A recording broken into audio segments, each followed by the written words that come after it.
So this is the process you're going to follow when you're buying your domain. Our goal here is to get you a great domain that you are excited about to build into a website. This example uses GoDaddy, but you can actually use any registrar. The process will be similar.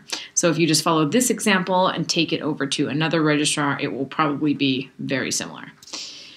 Your domain should reflect your business or brand as closely as possible. And ideally, you want your domain to have the following qualities. You want a .com, a .net, or a .org. That is just because it's easier for people to really remember those things and to type them in. And also, those, from an SEO perspective, those tend to be a little bit easier for the search engines to rank in the search engines. So I would stay away from things like a .info or something overly complicated. I usually recommend that my clients don't have hyphens in their domains. Also, nothing hard to spell. The overall consumer public is not as sophisticated as you might think, and they're probably going to get to your website by Googling you. And if Google corrects a misspelling and your website is based on a misspelling, then you're kind of out of luck. So just set yourself up to win.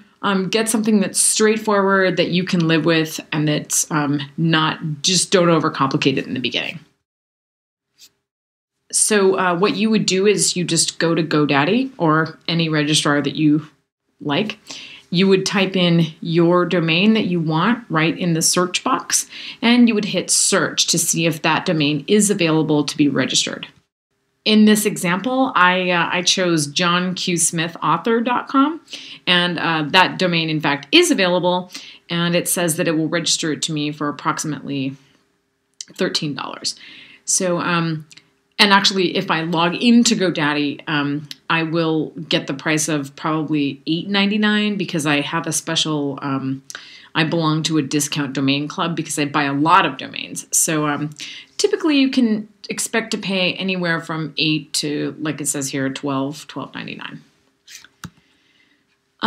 The next thing you'll do after you say that you want to buy, if you go to add and then continue, you would go to, then they will give you an option to protect your personal information. Now, this is where I would buy the privacy protection because this is when it's going to be the cheapest, when it's bundled in with the initial sale of the domain. If you want to add the protection later, it will run you about $10 a year. As you can see here, they're going to make us a deal for about $8 a year, which is a great deal. So that's the one add-on that I would suggest that you get. Now, as you'll notice and find out, registrars are notorious for throwing a lot of products at you, and this is a terrible time for them to do this because you're confused anyway. You just want to get out of there. You just decided on a domain, and you just want to kind of get started. So I'm going to try to tell you what to avoid. Here are some things I do not recommend that you get and why.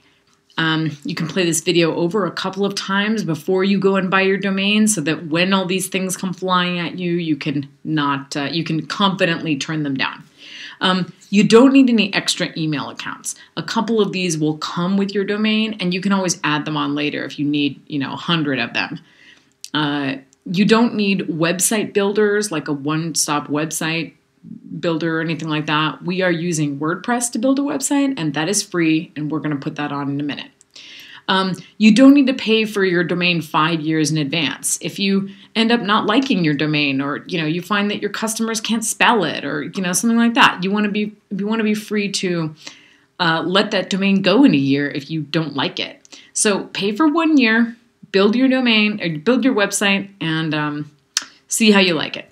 You also don't need a lot of extra extensions like a dot. You find a great .com, they'll offer to sell you a .net, the .info, the .org, the .biz, the .everything. You don't need any of those things. If your website ends up being a smashing success, your legal team will buy all of those things, and that will be a thing that happens later. But for now, don't break the bank getting out of the shopping cart process, just buying the domain. The registrar will have you think that, you need 1,000 email accounts, or you need to renew 5 years in advance, or you need all the extensions so that nobody else builds on that. But really what you need is a domain and some privacy. So if you can get out of there for $20, you're doing well. You also don't need auto renewal. And at least initially, I would turn that off, because you often can make a better deal on the renewal if you go in and do it manually. That's been my experience anyway with GoDaddy. So auto renewal is when they would renew automatically, and they would charge you full price for the renewal of the website, like the $12.99.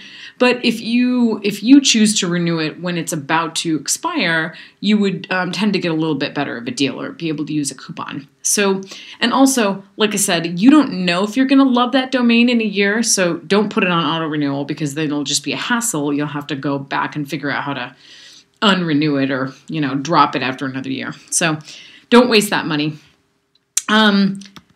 So initially, and this is, I was kind of trying to be funny, I put my John Q. Smith author into the GoDaddy shopping cart, and it automatically did all these things that I said not to do. It wanted to sell me johnqsmithauthor.net, .co, .info. It wanted to sell me 5 years worth of an auto renewal. So I set this up. If your cart looks like this, don't be scared. See, it already is up to $82.20 when all I wanted was one domain. Just keep taking things off. Change this to 1 year. Just keep taking things off until it looks like this. So you want 1 year for $8.19. It already went down to, with $7.99 a year privacy, and the total is $16.36. Now that is very acceptable and great for building your first website on your first domain, and it's a very low pressure situation. So don't pay $82.20, pay $16.36, much better. So also, don't forget coupons. In this online world, domains can always be discounted. So before you check out, open a brand new internet browser tab and Google GoDaddy coupons, or HostGator coupons, or Namecheap coupons, whatever registrar you're using. Also, in the advanced, for those who are more advanced, you can add an extension to your Chrome browser that's called Honey, and it will actually search coupons for you. It'll search coupons for a bunch of different retailers. So I'll provide a link to that below. Another option is you could call the registrar and tell them you're about to check out and ask if they have coupons.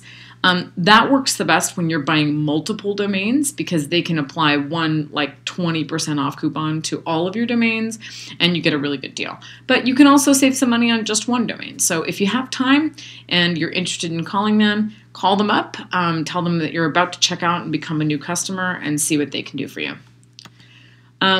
The next thing you'll do is open an account and pay. If you don't have an account with that registrar already, you will need to open one, which will happen right there at your checkout. You'll have your credit card ready. This is when you'll need it. And this is when you'll agree to the registrar's terms of service, and you'll check out. And then you'll get a couple of emails that you'll need to keep. You'll get one account information from the registrar. You'll need to put that right into your Excel spreadsheet that I mentioned in the previous section. You'll need to put your privacy information from the registrar. That's a whole different username and password. Put that on a separate line in your Excel spreadsheet. And you need to just keep the receipt from the registrar to remind you of the domain name and the date that you registered it. So these are some pretty important emails and passwords to keep. As you can see, this can quickly get pretty unruly if you don't put them in an Excel spreadsheet. So I would just recommend starting that Excel spreadsheet, putting all your account information in, and just keeping it all, as you get it, put it in there, then you won't have to worry about it. So keep the receipt from the registrar to remind you of the domain name and the date. And as you can see, these are all very important usernames and passwords to keep in your Excel spreadsheet. And with that, that walks you through buying your very first domain. And in the next section, I'm just going to answer all the questions everyone has ever asked me about domains. So if you want to listen to that whole thing or watch that whole thing before you go and buy your domain, you probably could save some money there too.